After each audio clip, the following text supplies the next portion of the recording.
না মাইজি, চন্দন বাবুর সাথে আমার সব বাত পাক্কা হয়ে গেছে। হ্যাঁ, এবার আসলি চিজটা আপনাকে দিখাই। দেখেন দেখেন।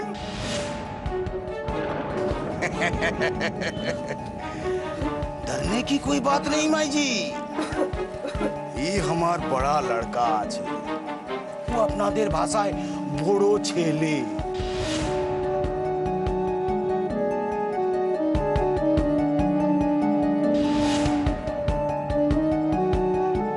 डरने की कोई बात नहीं। আপনি ঘরটা আমাকে দেখিয়ে দিবেন, যাকে বলবেন আমার লড়কা যাবে, কাম तमाम করে চলে আসবে। হ্যাঁ, नजरानाटा किंतु बेसी दीते होवे माई जी। हाँ, आप भी खुश, हम भी खुश, और हमार बड़ा लड़का भी खुश।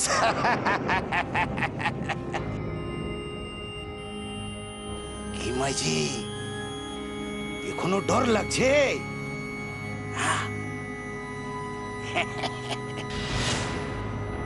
ভয় তো করছে আমার অগ্নিকে নিয়ে। ও ঘরে তো আয়ুষের সঙ্গে অগ্নিও থাকবে।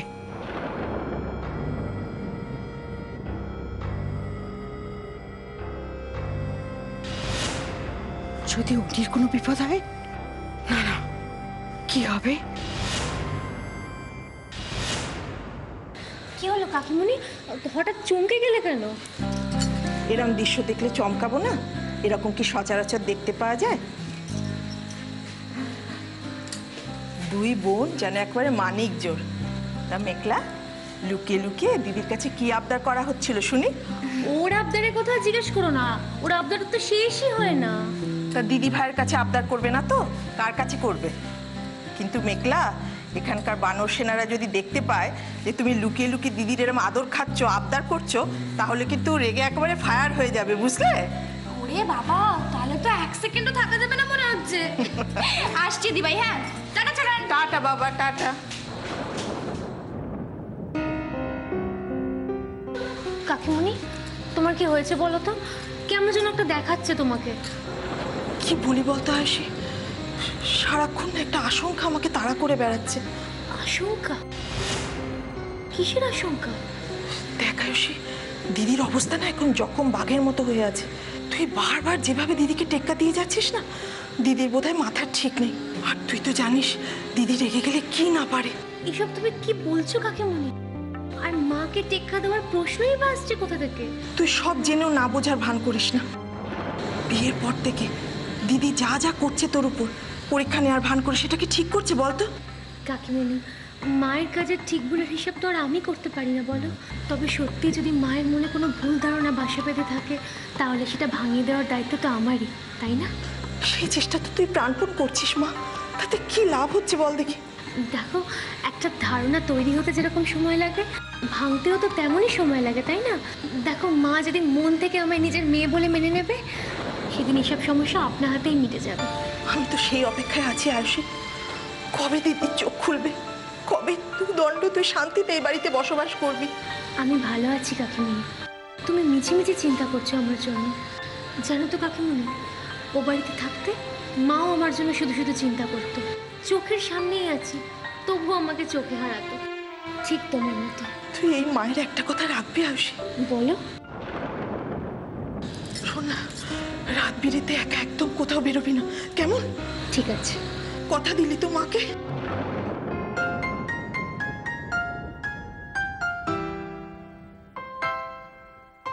ছি ছি ছি ছি দাদা, এ সমস্ত ব্যাপারে অনুমতি নেওয়া না নেওয়ার প্রশ্ন উঠছে কোত্থেকে? আর তাছাড়া আপনার বাড়ি মেয়ে আমার বাড়ি বউ হয়ে আসবে, এ তো আমার পরম সৌভাগ্যের কথা। না না বাদল, আজকালকার দিনে ছেলে মেয়েদের বিয়ের ব্যাপারে তাদের মতামত নেওয়াটা খুব জরুরি। তুমি বরঞ্চ একটা কাজ করো, সময় করে বিনয়ের সঙ্গে একটু ব্যাপারটা নিয়ে আলোচনা করে নিও। আপনি আপনি আমার উপর ভরসা রাখতে পারেন, বিনয় আমার সেরকম ছেলেই নয়। আমি যখন আপনাকে কথা দিয়েছি, সে কথার কোনো নড়চড় হবে না। তাছাড়া মিঠুমাকে তো আমি দেখছি, তাকে অপছন্দ হওয়ার তো কোনো কারণই নেই। যাক, তুমি তাহলে আমাকে কন্যা দায় থেকে মুক্তি দিলে, তাই তো? যে বলেন, আপনাকে দায়মুক্ত করার সাধ্য কি আমার আছে? বরং বরং আমি আপনার কাছে ঋণী হয়ে গেলাম। না না না বাদল, তুমি এখন আমার বেয়াই হতে চলেছো, তার উপরে তুমি আবার পাত্রপক্ষ।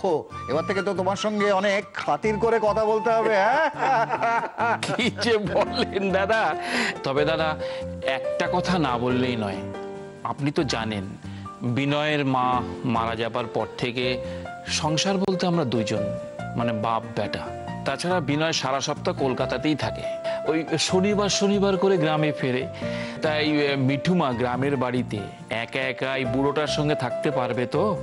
বাদল দেখো, আমার মিঠুমা হচ্ছে একদম জলের মতো, যখন যে পাত্রে রাখবে তেমনই হয়ে যাবে। তাছাড়া আমাদের তো বাড়ি আছেই, কোনো অসুবিধা হবে না। আর সত্যি কথা বলতে কি জানো, দেখো বিনয়কে তো সেই ছোটবেলা থেকেই দেখছি, ও আমার আরেক সন্তান। ওর ওপরে পুরো প্রেসের ভার দিয়ে আমি নিজে কিরকম নিশ্চিন্ত হয়ে বসে আছি। না না, ও নিয়ে তুমি ভেবো না, ওরা আমাদের সঙ্গেই থাকবে। বেশ। এই তো গিন্নি, আরে তুমি কোথায় ছিলে? তোমাকেই তো দরকার ছিল। শোনো শোনো, আমি বাদলের সঙ্গে না মিঠু আর বিনয়ের বিয়ের ব্যাপারটা পাকা করে ফেলেছি। তোমরা এখন কলকাতায় গিয়ে শুধু ওদের আশীর্বাদের দিনক্ষণ ঠিক করে ফেলবে, ঠিক আছে? কি হচ্ছে তোমার? তো অন্যমনস্ক দেখাচ্ছে কেন? হ্যাঁ, আপনি কিছু মানে কাউকে খুঁজছেন বউ ঠাকুরুন? হ্যাঁ মানে অগ্নি কোথায়?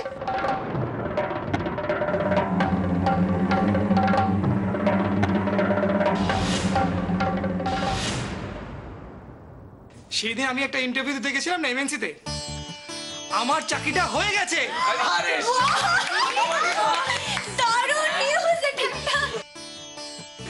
আমি জানতাম তুমি চাকরিটা পাবে, আমি জানতাম। এটা শুধু গুড নিউজ নয় রে, এটা গ্রেট নিউজ।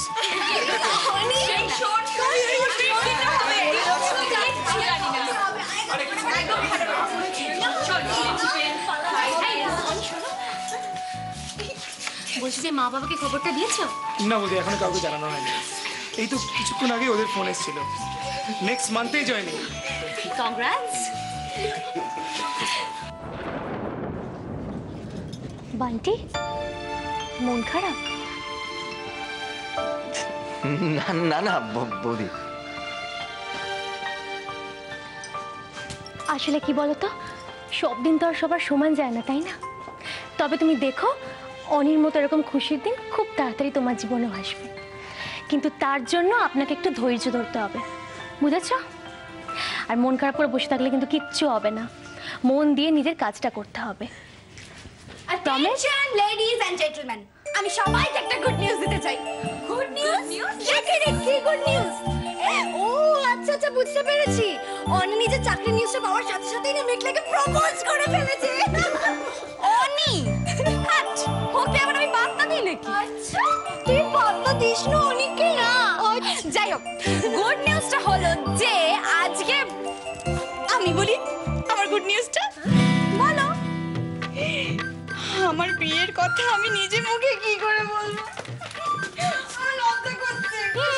বিয়ে মানে বিয়ে মানে মিঠুদি আর বিনয়দার বিয়ে। বাবা আর বাদল কাকা আজই সবকিছু ফাইনালাইজ করে ফেলেছেন। আর এই মাসেই একটা ভালো দিন দেখে ওদের দুজনের চার হাত এক করে দেবে। তোমাকে আমি বলেছিলাম না রাজপুত্র নিজে এসে তোমার গলায় মালা পরাবে। এখন তুমি খুশি তো? আমি খুশি বৌদি, আমি ভীষণ খুশি।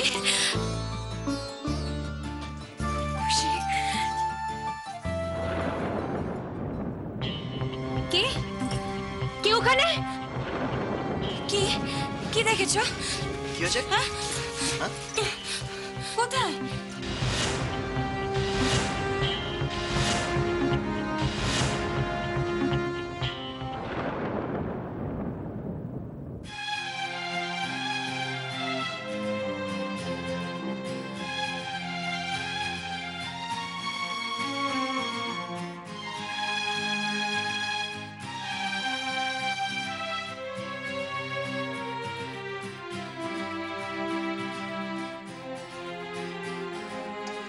কি গো, তখন থেকে থালায় হাত দিয়ে বসে আছো, এক ফোঁটাও তো ভাত খেলে না। আমার হয়েছে যত জ্বালা, এদিকে তোমার দাদাকে নিয়ে চিন্তা, আর ওইদিকে বাচ্চাগুলো কি করছে কে জানে, বাধাগুলো ছাড়া পেয়েছে, কাউকে কি মানে? আচ্ছা রেগে যাচ্ছ কেন বলো তো? ভালোই তো হয়েছে, কদিনের জন্য ছেলে মেয়েগুলো কোথাও একটু ঘুরতে যেতে পেরেছে, নাহলে তো স্কুল কলেজ ছাড়া ওরা দুদিনের জন্য কোথাও যায় না। যাই বলো অপর্ণাদি, এসব কিন্তু সম্ভব হয়েছে আয়ুষীর জন্য। একেবারে ভাই বোন অন্ত প্রাণ, যেখানে যাবে দলবলকে সাথে করে নিয়ে যাবে। আমাদের একটা দল ছিল ছিল গেছে।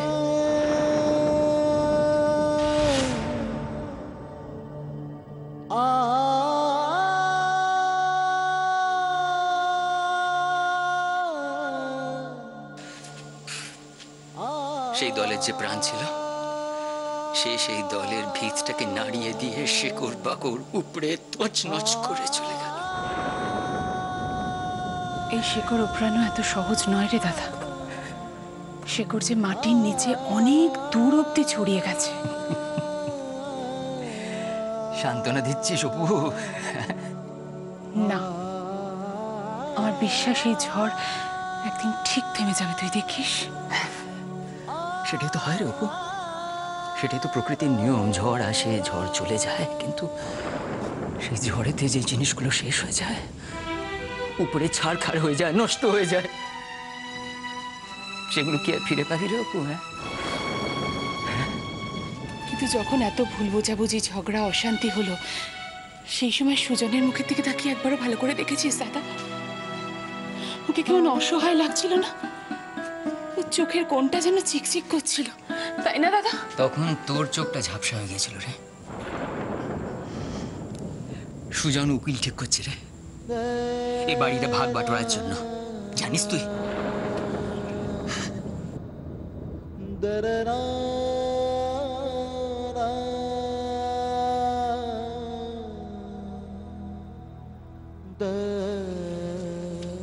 অপু, অপু, এই বাড়ি ভাগ হওয়া পর্যন্ত তুই কটা দিন আমার কাছে থাকবি রে অপু? আমার এই ভাঙনটা একা সহ্য হবে না রে, পারবো না, কিছুতেই পারবো না।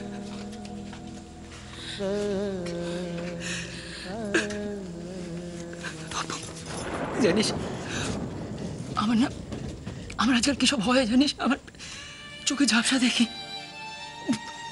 বুকের ভেতরটা যেন ফেটে যায় রে, ফেটে যায়। নিজেকে একটু শক্ত কর দাদা। দাদা, তুই যদি এরম করিস তাহলে কাকা কাকিমাকে কে সামলাবে? তুই তো ওদের একমাত্র ভরসা। প্রভু, আমি নিজেকে কি করে সামলাবো রে? নিজেকে কি সামলাতে পারছি না রে। ওরা না আমার সব নিয়ে নিক রে, আমার সব নিয়ে নিক, আবার কিচ্ছু চাই না।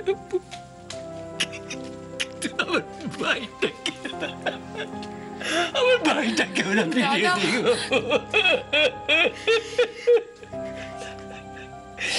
আমার ভাইটাকে ওরা ফিরিয়ে দিক। আমার ভাইটা ছাড়া আমি মরে যাবো, আমার ভাইটা ছাড়া মরে যাবে। আচ্ছা এদিকটা সূর্য, তোরা একটা ওদিকটা দেখ, আমরা এই দিকটা দেখছি। না ওদিকটা দেখিস তোরা, আমরা এইখানটা দেখছি।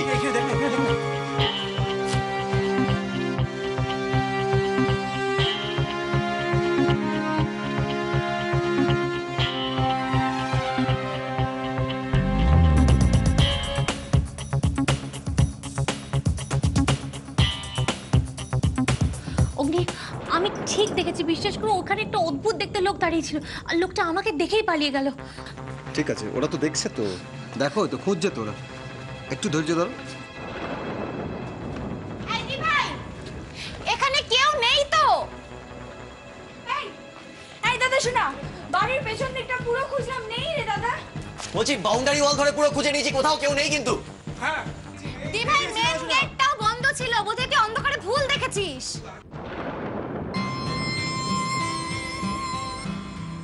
ওটা যে মানুষ নয় এটা শিওর, তবে ভূত হলেও কিন্তু হতে পারে।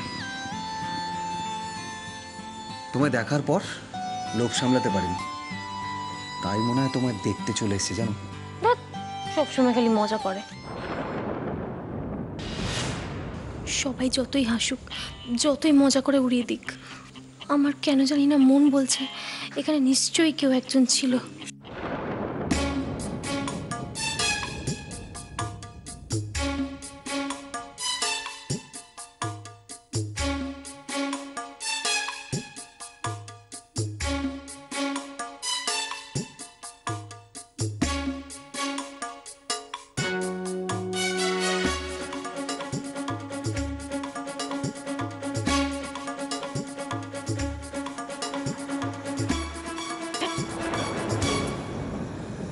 ভাইটা হয়েছে তেমনি, দরকারের সময় পাওয়া যায় না, ফোনটাকে অফ করে রেখে দিয়েছে। কাকে না কাকে একটা ধরে এনেছে, দেখলে একেবারে গা শিউরে উঠে আয়।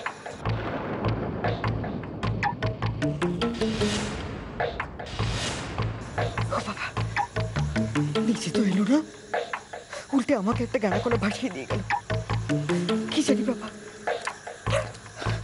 আবার হিতে বিপরীত না হয়ে যায়।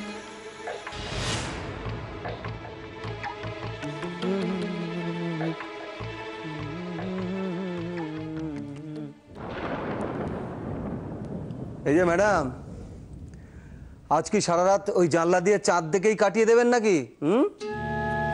আইসি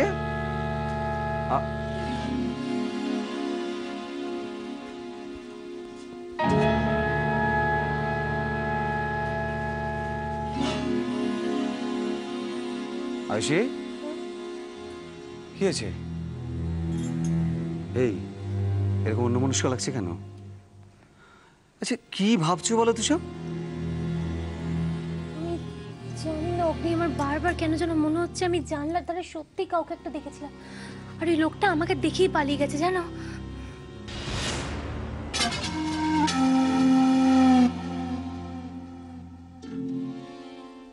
আইসি, শোনো এদিকে এসো, এখানে বসো না।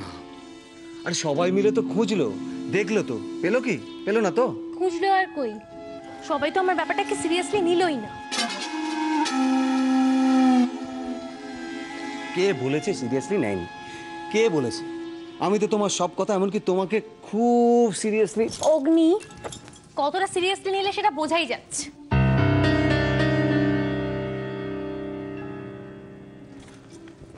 শোনো আইসি, এই ভয় ব্যাপারটা না খুব ছোঁয়াছে বুঝলে।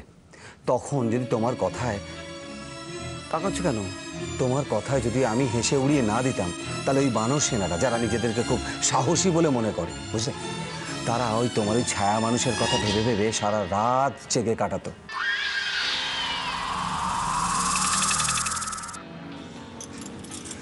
আসি আসি আসি আসি, শোনো, সবাই তো আর তোমার মতন আলাদিনের আশ্চর্য প্রদীপ নেই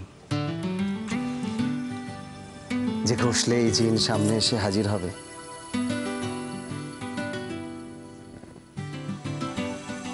ওদের কথা একটু ভাবো। আমি সত্যি বলছি, দেখো এখানে এখানে কিন্তু ভয়ের কোনো কারণই নেই। চোর টোর তো নেই বললেই চলে। তাই? হ্যাঁ, চোর ফোর কিচ্ছু নেই এখানে। সত্যি সত্যি।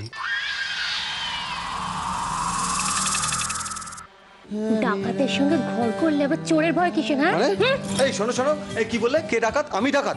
তুমি ডাকাত। আমি ডাকাত? বেশ, তাহলে ডাকাতের ডাকাতিটা শুরু হোক। হোক। এই কেলো, এই আসি আসি আসি।